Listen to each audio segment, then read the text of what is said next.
Primeira carta de Paulo aos Coríntios, capítulo 15, versículo 58.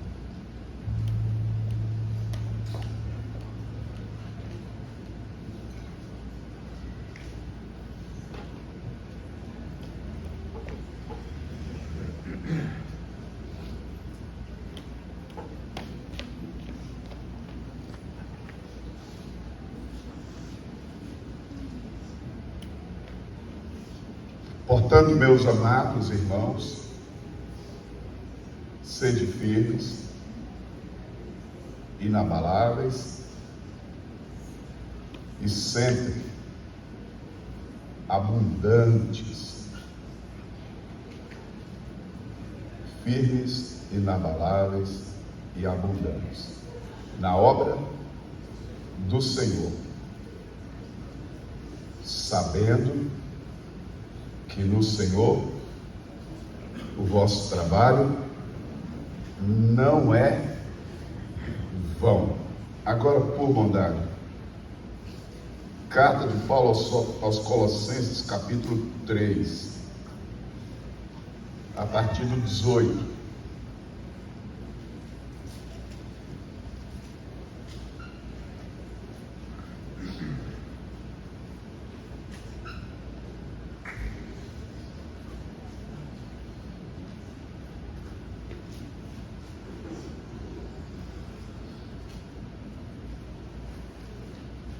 Esposas, sede submissas ao próprio marido, como convém no Senhor.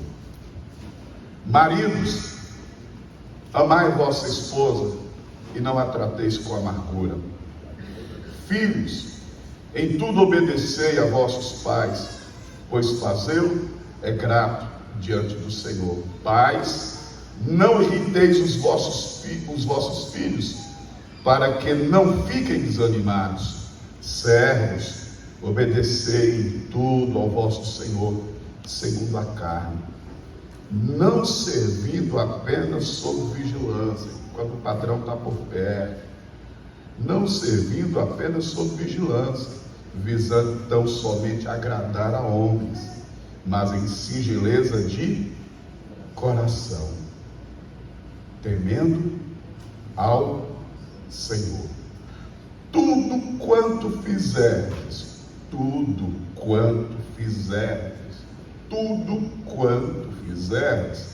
fazei-o de todo o coração, como para o Senhor, e não para os homens.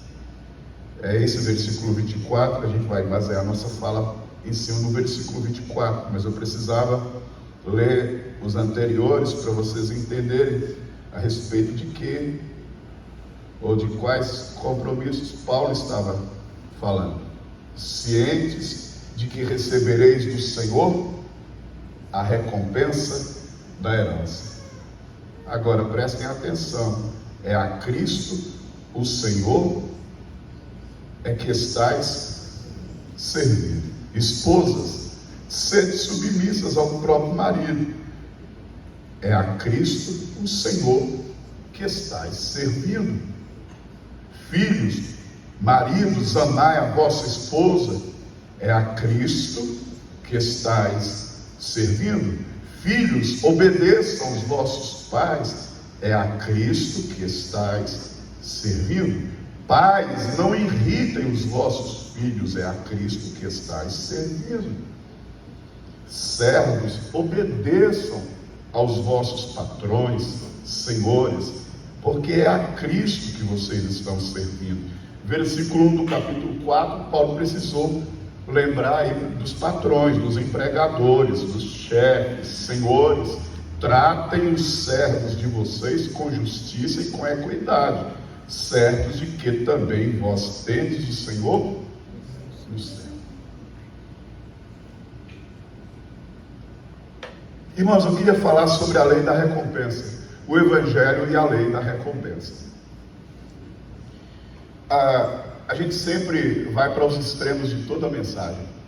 A gente tem acho que a alma humana oscila, é o desequilíbrio da alma humana, oscila sempre para os extremos, vai sempre para os extremos. E quando a gente fala do evangelho da recompensa, parece que a gente está falando de barganha. Aí o pessoal já vai logo naquela onda de barganha, de uma igreja ou de cristãos que servem a Deus porque querem receber de Deus alguma coisa. A gente sempre anula uma verdade, às vezes em detrimento de uma outra. Não barganhe, mas a Bíblia não incentiva a barganha, mas a Bíblia não nega a recompensa, correto? Vocês ficaram em dúvida, né? A lei da recompensa, da retribuição, é um princípio bíblico e espiritual que aparece de forma recorrente em todas as Escrituras. De Gênesis a Apocalipse, você vai ver a lei da retribuição. Essa lei da retribuição, ela acontece primeiro na nossa vida de serviço a Deus. João diz que nós o amamos porque ele nos amou primeiro. Paulo falando a respeito da dedicação, da abnegação da igreja de Macedônia, da Macedônia, para com os irmãos de Jerusalém.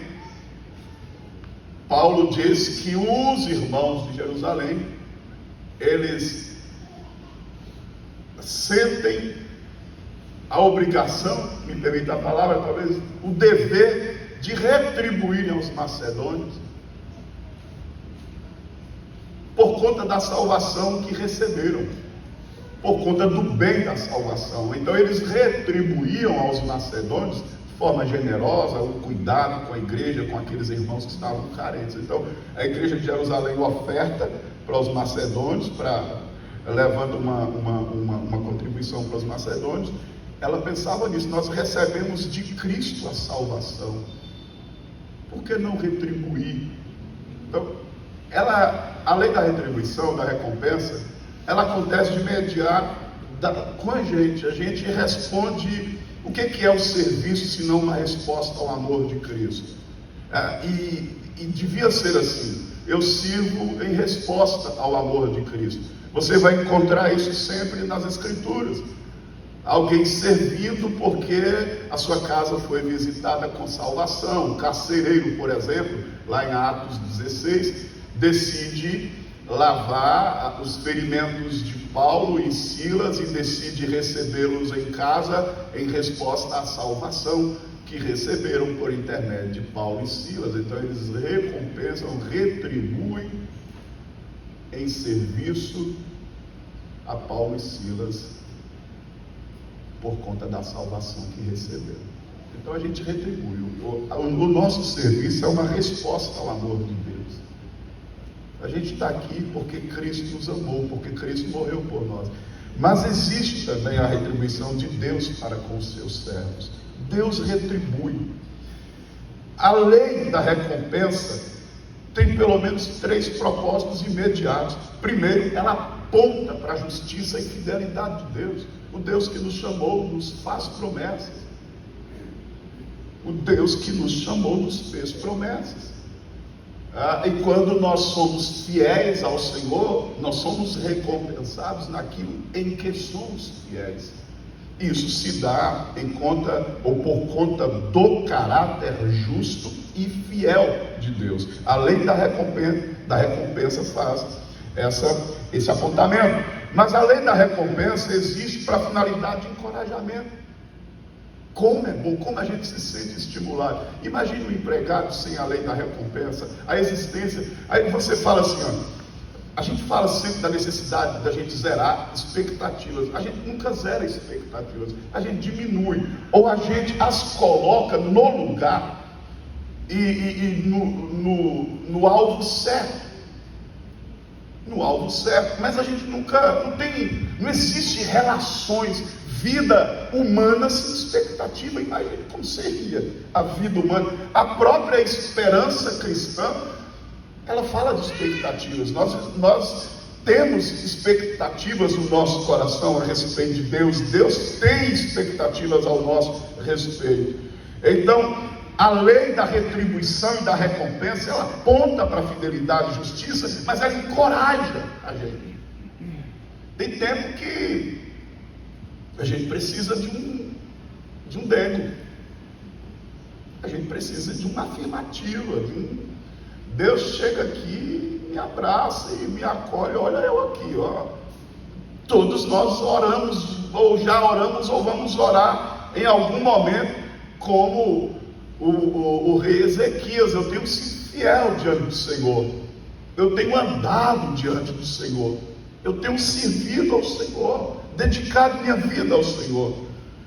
Então, a lei da recompensa, da retribuição, ela promove encorajamento, mas a lei da retribuição também, ela prova o quanto vale a pena servir a Deus. Irmãos, esse é um grito que eu gostaria de realizá-lo, sem gritar para vocês, ou talvez vocês tenham essa mesma vontade de gritar para as pessoas o quanto vale a pena servir a Cristo. Nós poderíamos falar de recompensas aqui que são nobres, como por exemplo, a suficiência de Cristo é uma recompensa extraordinária. Cristo é a nossa porção. Quem o tem está completo, pleno, agradecido. Cristo é a nossa recompensa maior. A paz de Deus que excede todo entendimento, a alegria da salvação, são recompensas maravilhosas, que não ficam só na subjetividade. Imagina pessoas cheias da alegria da salvação, cheias de paz, cheias da suficiência de Cristo. Essas questões transbordam para a vida, refletem no dia a dia. Então, a recompensa, ou as recompensas, dão esse testemunho claro de que vale a pena servir a Deus. Uma das orações que eu tenho mais alegria de fazer na minha vida, mas eu tenho uma alegria tão grande de fazer, eu a faço sempre e faço em momentos de muitas pressões também. Eu digo para Deus assim: Deus, eu nunca fui contratado por nenhum empregador. Eu não sei o que é carteira de trabalho. É porque eu sou preguiçoso. Eu não sei o que é carteira de trabalho. Com 19 anos o Senhor me comissionou, e de lá para cá eu sou o teu empregado, o teu contratado. E quando o Senhor me empregou no teu reino, me contratou como funcionário teu, como servo, ceifeiro teu, quando o Senhor fez isso,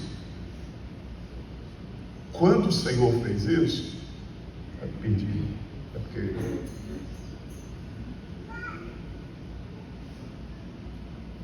perdi a linha de raciocínio, mas é porque eu vi algo.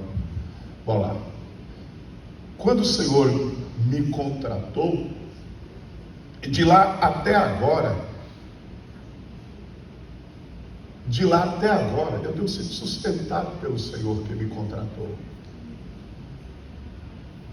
Eu estou vivendo uma fase assim de realização da vida da gente, que é um sonho de todo líder, pai de família, é de ter uma casa própria. E eu fiquei essa semana, eu e Caulina e Nanda, a gente ficava assim maravilhados com Deus, e eu dizia para Deus, eu fiz dos teus altares, da tua casa, um ninho para mim por muitos anos.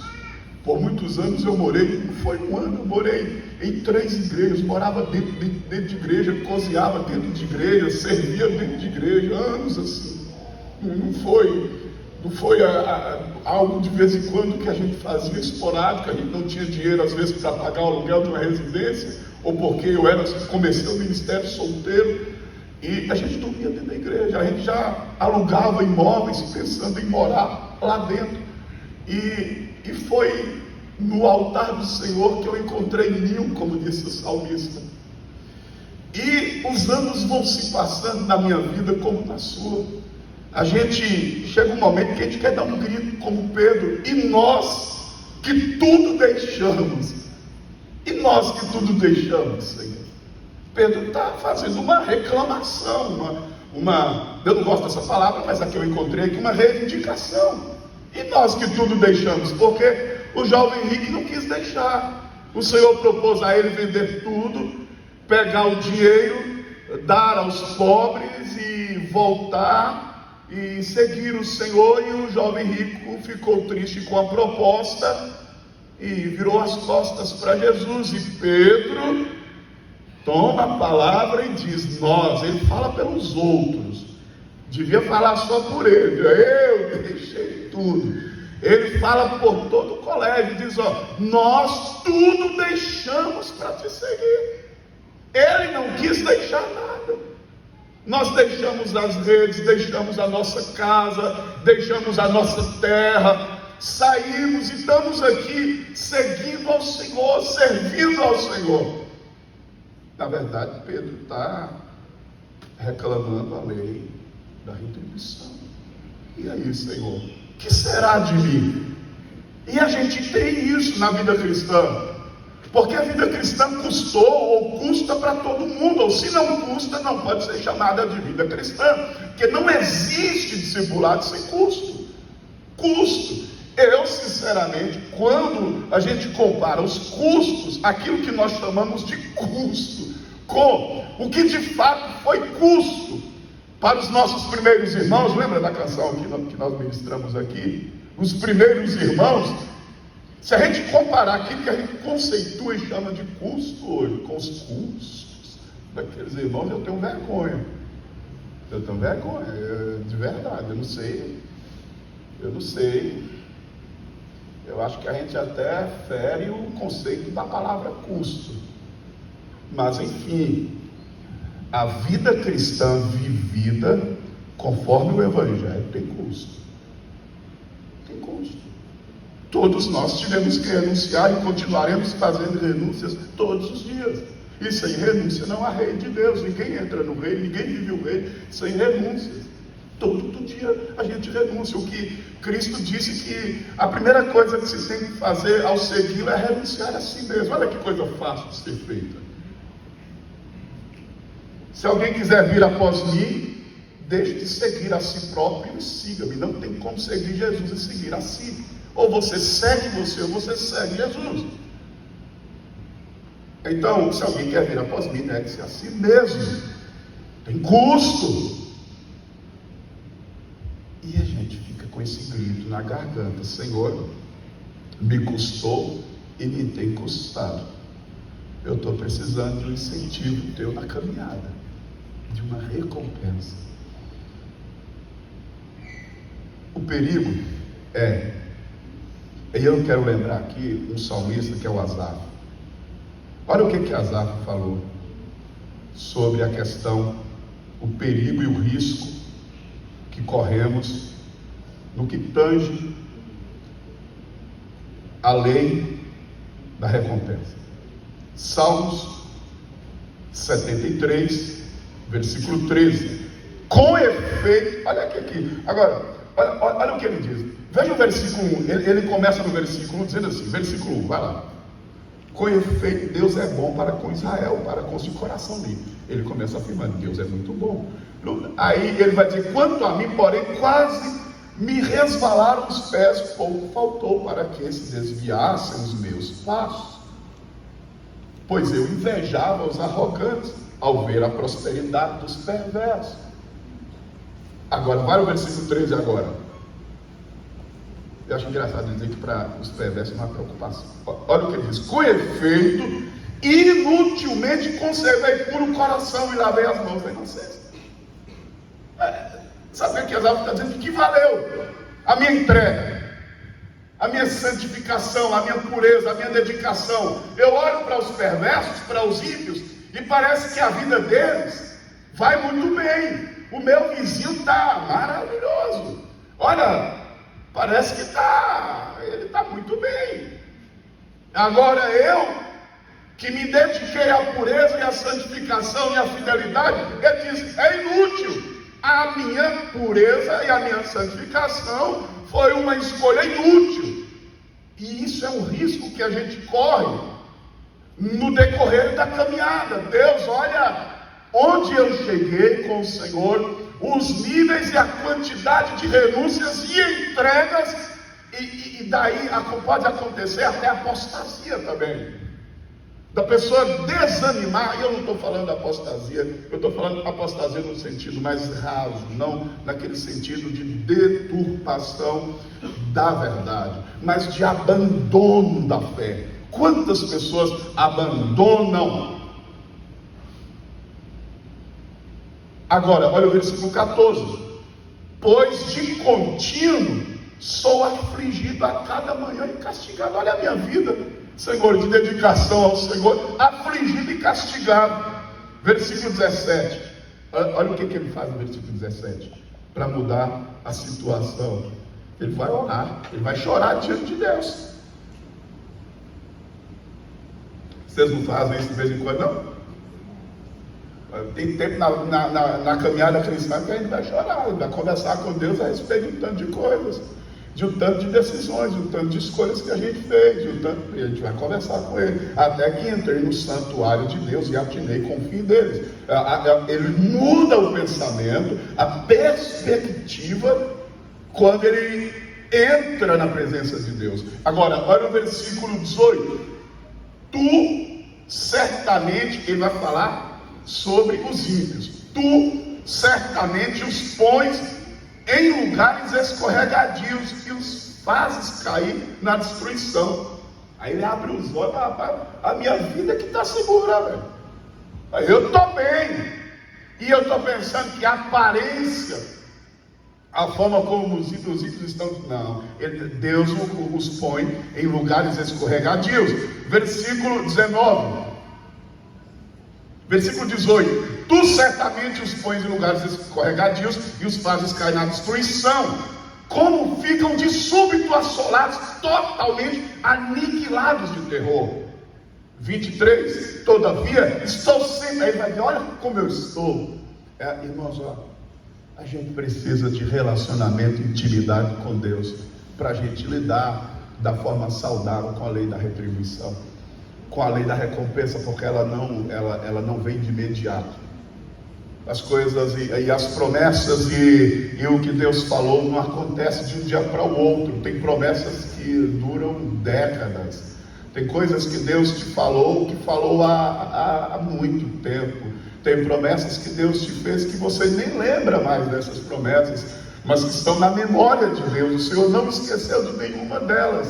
E a gente precisa dessa continuidade, dessa permanência na comunhão, na oração, para a gente ter a perspectiva e as expectativas postas na pessoa certa, no lugar certo. Versículo 24: tu me guias com teu conselho.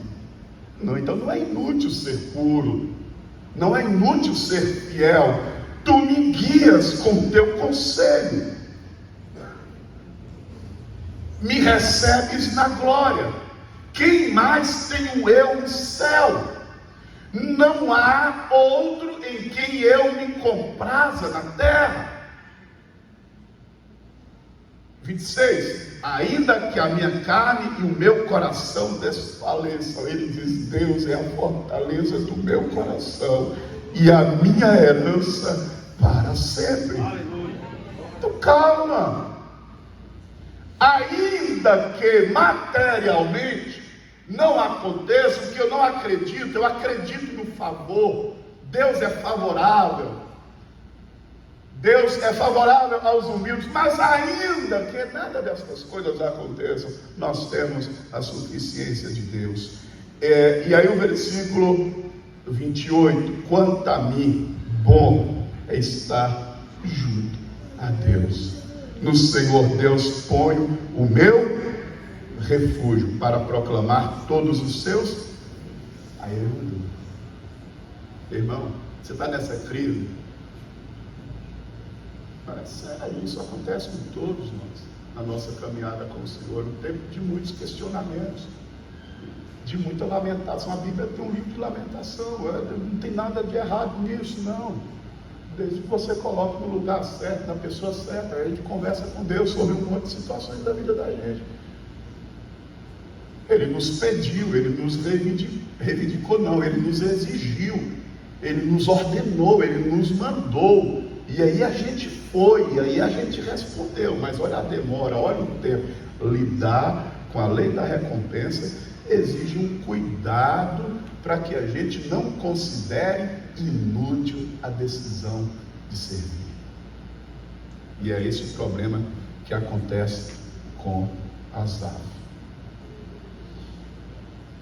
Marcos 10, 28 a 30, um outro perigo que vale a gente falar aqui a respeito da lei da recompensa, 28 e 30, Marcos 10, 28 e 30. Então Pedro começou a dizer: eis que nós tudo te deixamos. Tornou Jesus: em verdade vos digo que ninguém há que tenha deixado casa, ou irmãos, ou irmãs, ou mãe, ou pai, ou filhos, ou campos, preste atenção, por amor de mim e por amor do Evangelho. A gente precisa também sondar as motivações das entregas. Se a gente não sonda as motivações das entregas, a gente não tem, por favor, a graça de Deus para a gente conversar com Ele. Porque Jesus está corrigindo Pedro. Presta atenção. Será que a motivação foi amor? Toda renúncia, tudo que vocês deixaram, Pedro, tem que ser por amor de mim. Por amor. Não é porque eu penso na recompensa. Quando eu decidi viver a vida, ou fazer, ou ser escolhido, quando eu fui escolhido por Deus para viver a vida que vivo até hoje, eu não passei pelos processos, ou nós não passamos pelos processos de renúncia e entregas, ou pelo menos não devíamos ter feito, pensando lá no futuro. Um dia o Senhor vai me dar casa porque eu deixei todas as casas. Um dia o Senhor vai me dar a família porque a minha eu perdi há muitos anos.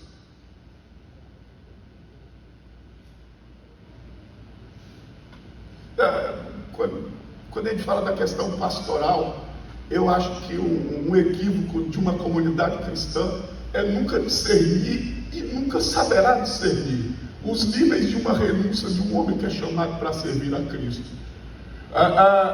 Um dia eu estava orando, eu e Maria Fernanda, acho que ouviu eu orando baixinho, e ela estava dormindo, sei lá, acordou, ouvindo, mas eu sei que ela me falou: pai, eu achei tão bonitinho, porque eu acordei, o Senhor estava orando pelos irmãos da igreja, o Senhor estava orando por eles, e eu achei bonitinho o que o Senhor fez. Eu falei para ela: pai, a vida de um servo de Deus, de um homem, de uma mulher de Deus, acontece no secreto. A vida pública nossa, o que acontece no público, é nada comparado ao que a gente se dispõe a viver e a renunciar no secreto. É na vida de oração que ninguém está te vendo, são nas lágrimas que você derrama que ninguém está, sabe? São nas entregas que você faz, são nos desafios que você vive, nos enfrentamentos que você tem, nos ataques que você sofre, e essas coisas acontecem no secreto. Jesus também fala no secreto: quando você for orar, entra no teu quarto e ora ao teu pai que está em secreto, e o teu pai que te vê em secreto te recompensará. Quando você fizer alguma esmola, faça no secreto, porque o teu pai te recompensará. Quando você praticar a justiça, pratique no secreto, porque o teu pai te recompensará. A vida de um servo, que não vale só para pastor, mas de um servo de Deus, as grandes experiências e as grandes entregas acontecem no secreto. E eu estava explicando para ela que não é, isso aqui é um pouco de tempo que a gente fica junto, ou você na sua vida pública. É no secreto que tudo é decidido. É no secreto que Deus vê o seu coração, porque aqui vocês veem a aparência, mas é no secreto que Deus sonda corações. É no secreto que Deus sonda motivações. E eu fico pensando, quando eu chego diante de Deus para reclamar minha vida, quais motivações reais eu tenho para apresentar a Ele? Ou Ele precisará, assim como foi com Pedro, que assumiu a posição de fala pelo grupo, será que nós precisaremos ouvir de Cristo? Olha, quem deixar pai, mãe, casa, fazenda, por amor de mim, você está ouvindo, Pedro? Por amor de mim e do meu evangelho, receberá, Pedro, 100 vezes mais. E aí ele faz uma observação: com perseguições. Com perseguições. Todos que querem viver uma vida piedosa em Cristo padecerão perseguições. É por isso que a gente chora diante de Deus. É por isso que a gente queixa diante do Senhor. Mas eu acho que gente que vive uma fé tão, sei lá, supra não sei o quê. Deixa, irmãos, a gente tem essas conversas com Deus. Essa situação de Pedro aqui, a gente tem isso durante a caminhada. Por muitas vezes a gente dá um grito: Deus, nós deixamos tudo. Deixamos tudo. Tem missionários que perderam suas famílias. Missionários que perderam, que se adoeceram. Aqui em Conquista tem história de missionários que é sempre muito custoso servir a Deus. A renúncia é muito grande. O padrão de Deus é muito grande. Ele nos ama e não... E eu fico sempre pensando no jovem rico, porque o Senhor o amou, mas devia... conversar com ele: tudo bem, eu sei da sua dificuldade de largar tudo, seu coração está apegado, vem aqui, eu vou conversar com você, eu vou diminuir o padrão, eu vou facilitar para você. Não venda tudo não, venda algumas propriedades, esse bem aqui você vende, aquele outro você vende, os outros ficam com você. O amor que Deus tem para nós não baixa o padrão que Ele impôs. Tá bom. Deus não muda o padrão de santidade, de obediência, porque nos ama. O último domingo que eu preguei aqui, eu falei sobre Efésios capítulo 5, sede, pois, imitadores de Deus como filhos amados. Uau, então Deus me ama, eu sou amado, é isso que importa. Não somente isso, esse amor com que Ele me ama, exige de mim uma imitação. Sede, pois, imitadores de Deus, como filhos amados. Aí você vai no capítulo 5, você vai ver, é só dureza. Como é que tem que viver alguém que é amado por Deus? Aí os progressistas e a galera que só diz o que importa é ser amado por Deus, Deus não quer renúncia, Deus só quer o coração. Vai ler a Bíblia para você ver. Porque Jesus ama o jovem decide não renunciar nada, mas o fato de Jesus o ter amado não faz com que o Senhor Jesus negocie princípios. Está posta a exigência: para seguir a Cristo é preciso renunciar. Ou é assim, ou não tem outra forma de ser. Para seguir a Jesus é preciso renunciar. Mas Ele me ama tanto que exige renúncia. Mas Ele me ama tanto que exige de você que renuncie a si próprio. Que esse é o maior livramento que Deus dá para você, é libertar você de você mesmo. Esse é o maior livramento que Deus dá para você, é libertar você de você mesmo. E por isso Ele diz: renuncia o homem a si próprio. Jesus fala aqui das recompensas imediatas. Eu digo recompensas para esta vida. Ele diz 100 vezes mais nesta vida, já no presente. Observe o versículo 30 do capítulo 10 de Marcos, 30, que não receba já ele está falando de recompensas para quando? Você vai receber 100 vezes mais no futuro, a vida eterna. Quer ver sobre recompensas no presente? Olha para você ver Mateus 6. Não, eu já li esse texto, eu vou avançar aqui. Veja Mateus 10, Júlia, por favor, 37 até o versículo 42. Quem ama seu pai, vai vendo aí, irmão, ó. Quem ama seu pai e sua mãe mais do que a mim, não é digno de mim. Dá para você, irmão? Aí, quer facilitar? Deus é amor. Quem ama seu pai ou a sua mãe mais do que a mim, não é digno de mim. Quem ama seu pai mais do que a mim, sua mãe mais do que a mim, não é digno de mim. Quem ama seu filho ou a sua filha mais do que a mim, não é digno de mim. 38. E quem não toma a sua cruz e vem após mim, não é digno de mim. É Jesus que está dizendo. 39.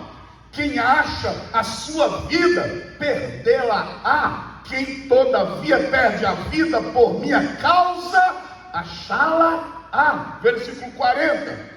Quem vos recebe a mim, me recebe. E quem me recebe, recebe aquele que me enviou. 41.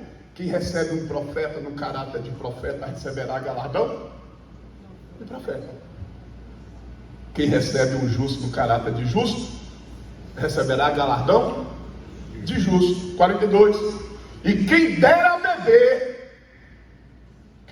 beber, ainda que seja um copo de água fria, a um destes pequeninos, por ser este meu discípulo, em verdade vos digo que de modo algum perderá seu galardão. Você imagina, se Deus recompensa alguém que dá de beber um pequenino dele, imagina aí, Jesus está falando de recompensa, ainda que seja um copo d'água fria, vai ter galardão. Vai ter galardão. Tem as recompensas para essa vida presente. Tem recompensas. Quantas pessoas já foram recompensadas por servir a Cristo? Então pronto, o argumento está aí. Meu argumento é a mão de vocês levantados. Vocês já foram recompensados? Todos nós já fomos recompensados. De forma subjetiva, que transporta para a vida prática, mas de todas as formas nós já fomos recompensados. Mas eu encerro falando sobre a recompensa maior, prometida por Jesus. Jesus fala que nós teremos uma recompensa aqui na vida presente, mas ele fala da recompensa da vida eterna. Agora, presta atenção. Pedro recebe uma intimação do mestre. Pedro, não há ninguém que tenha deixado isso por amor de mim, entendeu, Pedro? Por amor. Pedro, a motivação, Pedro, amor. Você renunciou e deixou tudo isso por amor, Pedro, por amor. Agora, olha o que Pedro escreve. Bora ver o que Pedro fala depois. Vá, capítulo 1, primeira carta de Pedro. Capítulo 1, primeira carta de Pedro. Capítulo 1, por favor, Júlia. Versículo 3. Bendito Deus Pai de nosso Senhor Jesus Cristo, que segundo a sua muita misericórdia, nos regenerou para uma viva esperança, mediante a ressurreição de Jesus Cristo dentre os mortos. Olha, bendito Pai, presta atenção, bendito o Deus e Pai de nosso Senhor Jesus Cristo, que segundo a sua muita misericórdia, o motivo da regeneração, o motivo de sermos uma nova criação, uma nova criatura, nos regenerou para uma viva esperança. gosto dessa palavra, viva esperança, para uma esperança ativa no mundo. A nossa esperança não é passiva, não é escapista. Não é passiva, não é escapista, não é conformista. A nossa esperança é viva. A nossa esperança não é escapista, não é conformista.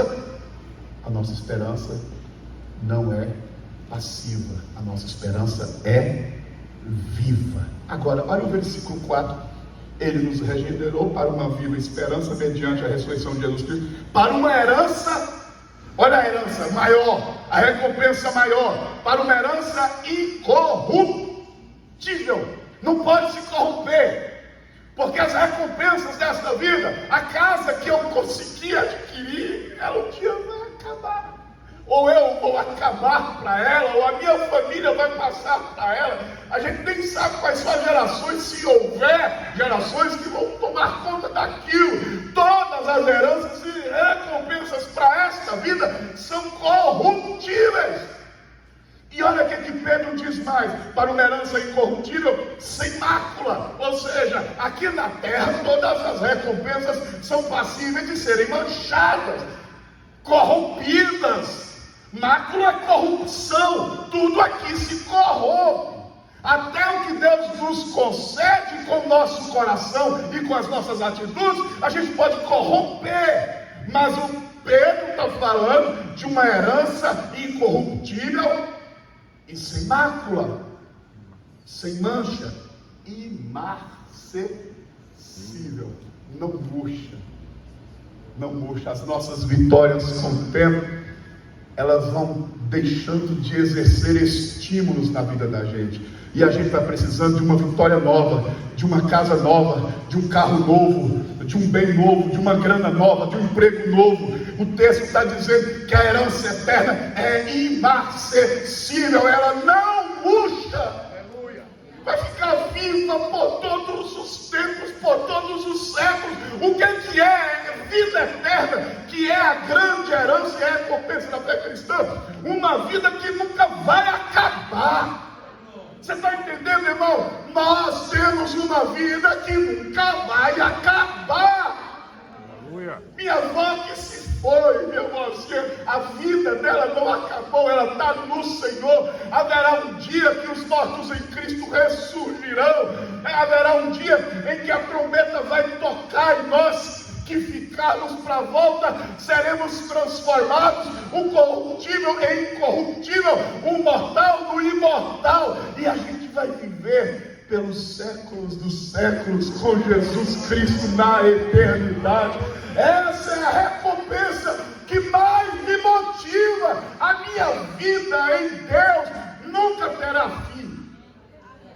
Aguenta essa, capeta do inferno. Acho que Satanás fica doidinho de raiva. Satanás não pode acabar com você. Deixa eu ler um texto para você. Volta a 1 de Pedro. Ou nós estamos nele? Estamos. Versículo 5.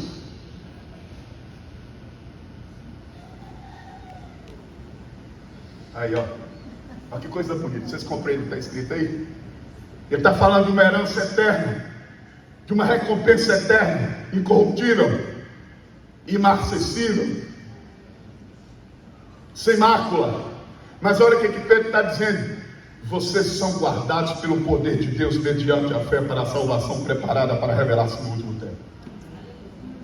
Isso aqui nós chamamos de segurança eterna. Você foi salvo, irmão? Você foi salvo? Amém. Você foi salvo, irmão? Amém. Você tem o Espírito Santo dentro de você? Está garantido. O texto diz que sois guardados pelo poder de Deus. Irmão, olha, a gente vai acessar essa herança que Pedro está dizendo. Eu tenho certeza, quem for salvo, não tenha dúvida, não há diabo, não há pecado, não há mundo, não há coisas desta vida, nem do porvir, não há profundidade, nem altura, nem largura, nada poderá nos separar do amor de Deus que está em Cristo Jesus e que nos salvou e que nos garante a eternidade. Nós temos uma herança segura em Deus. Aleluia. Mas preste atenção o que Pedro vai dizer. Olha o que Pedro vai falar sobre essa herança. O versículo 6, lê o versículo 6 aí. Deixa eu dizer para vocês, Pedro está falando para uma comunidade perseguida pelo Império Romano. Pedro está falando para crente que está sendo queimado ou que foi queimado, para uma comunidade perseguida. Meu irmão, Pedro não está dizendo para aqueles irmãos, fiquem firmes em Deus, porque Deus vai dar casa própria a vocês. Fica firme em Deus, porque Deus vai melhorar a vida financeira de vocês. Não, Pedro está dizendo, olha, vocês que estão sendo perseguidos pelo Império Romano, estão sendo odiados, hostilizados pelo Império Romano, fiquem firmes em Cristo Jesus, porque vocês têm uma herança eterna. Como pode o céu motivar um coração?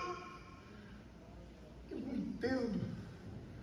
Tem gente que quando escuta falar da volta de Cristo, de esperança eterna, eu dou sorte às vezes numas cerimônias fúnebres de fazer cultos compartilhados, e todo culto que eu faço cerimônia fúnebre, eu falo sobre eternidade, eu falo da vida, mas às vezes tem os caras vêm, parece que quando eu estou falando de eternidade, de vida eterna, o cara está entendendo lá que nós que cremos e que temos a expectativa da volta de Cristo Jesus, nós somos um povo passivo, conformista, escapista. Nós não somos. Nós somos motivados. Lembra o texto que nós lemos? Portanto, já que vocês vão ressuscitar, a trombeta vai tocar, Jesus vai voltar. Sede abundantes na obra do Senhor, sabendo que no Senhor o vosso trabalho não é vão.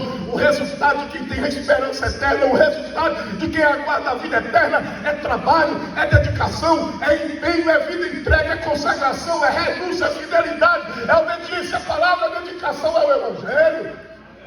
Pode ser passivo não, que ideia é essa? Quando ele fala de céu, os caras ficam contra-argumentando. Cara, você não sabe o que é.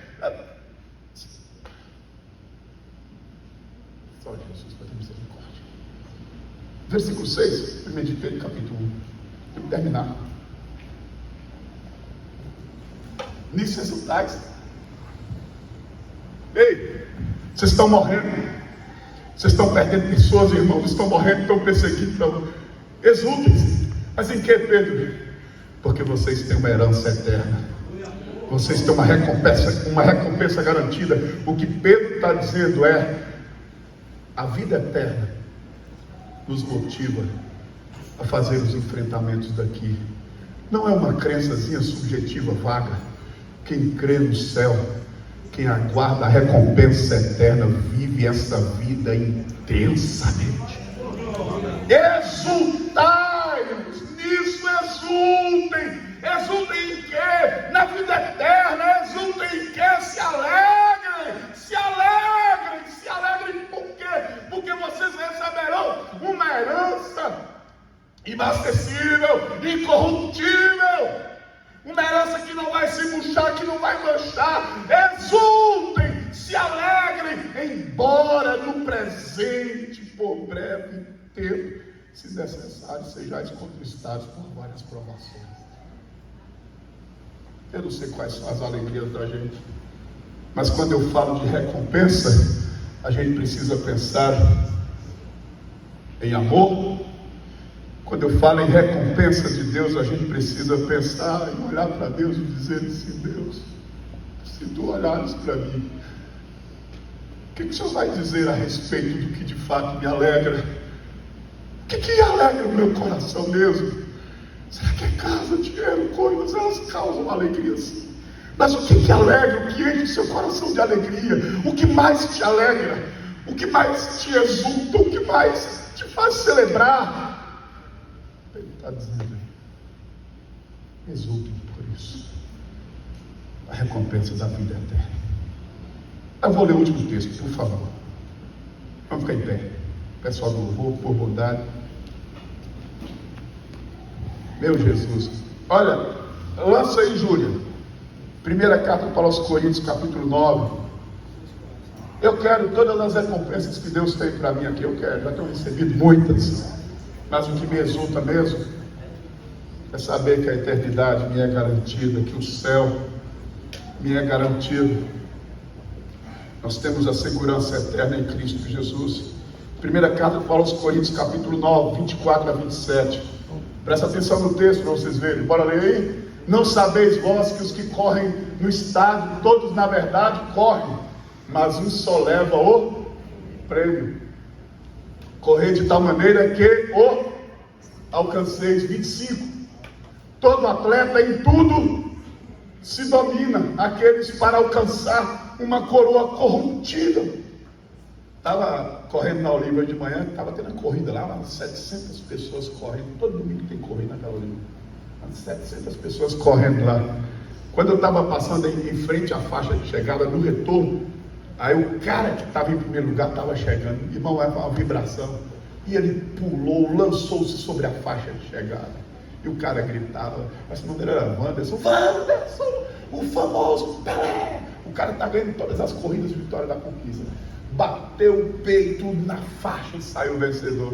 Vai receber, talvez uns 100, uns 500, R$1.000 e um troféuzinho corruptível. Paulo diz: os que correm nos estádios correm por uma herança corruptível. O que Paulo diz? Nós, todo atleta em tudo se domina, aqueles para alcançar, aqueles que eu vi lá, correm para alcançar uma coroa. Nós corremos por uma coroa incorruptível. Romanos 8, 18. Porque para mim tem um por certo. Quem lembra desse texto? Porque para mim tem um por certo, que as aflições deste tempo presente não poderão ser comparados com a glória que há de ser revelada em nós. Eu não sei porque tem cristão que não consegue enfrentar as aflições do tempo presente com a expectativa do céu, porque é o que Paulo está dizendo. Eu enfrento essa vida aqui exultando com a recompensa eterna. Feche seus olhos. Eu só queria deixar uma pergunta para mim e para o seu coração a respeito do tema recompensa. Presta atenção, a respeito do tema recompensa. Suas renúncias foram por amor? Estão sendo por amor? A segunda é: o que mais te alegra? O que mais te alegra? Tem hora que eu fico procurando essa resposta. Deus olhando para mim, eu olhando para Ele, e Deus sondando meu coração e podendo ver o que mais me alegra. Nós temos perdido essa alegria, Senhor. Nos restaura, nos restabeleça, Senhor.